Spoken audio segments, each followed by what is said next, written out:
gera gaurtik hasita eta hilaren 21 bitarteotan arte ederretako eskolak erakusgai izango dituen kuadro edo artelan hauen erakusketa zabaltzeko asmoz.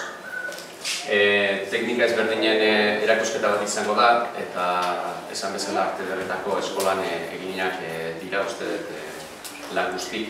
Edadetan bai, edade ezberdinetako eta esan bezala teknika ezberdinetako, edadetetik handare tintak egindako, pastelak egindako eta gero beste gautxea, guatxea teknikaren egindako.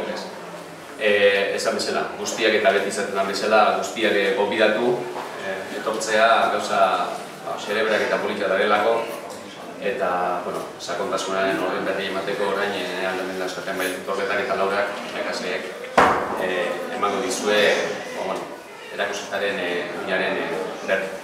Berak esan bezala, alkateak esan bezala, 3 teknika desberdin dauzkagu. Lehenengo teknika tinta izango litzake, sepia kolorean, plumilla aguada batzukin landu dute, eta esan daiteke gehiengoa eraikinak diala, gaiak, ondo etortzen bai da gaia teknika horretarako. Bigarren teknika izango litzake pastela, pastelean formato berdina erabili dute denak, airua, gaia ere librea izan da, ez daukate zertan gauza batera eutsi beharrik, baizik nahi dutena egin dute, eta esan 50 pertsona inguruko lanak daudela, eta 100 bat edo jarri ditugula, baina gelditu diala jarri gabeak ere. 3. teknika guat egin dute, eta da erakusketaren erdia. Baita hemen formato airu erabili deu, eta gai aletikan libre izan da, bakoitzak nahi duena egin du. Gehiena igual izango dira, lore, animalik eta pasaiak eta netatik pixkat. Gero esan, guatxe egiterakoan, tempera bezalakoa dela, baina guatxekin kapa bat edo bestea eta bestea onartu jendula.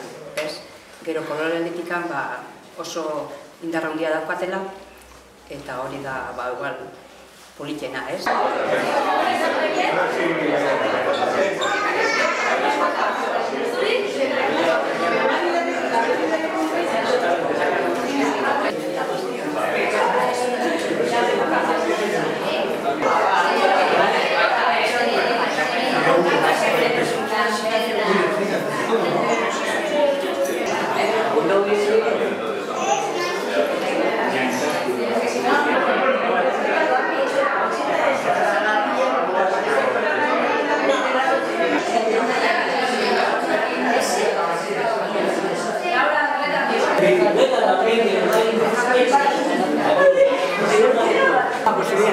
Gracias.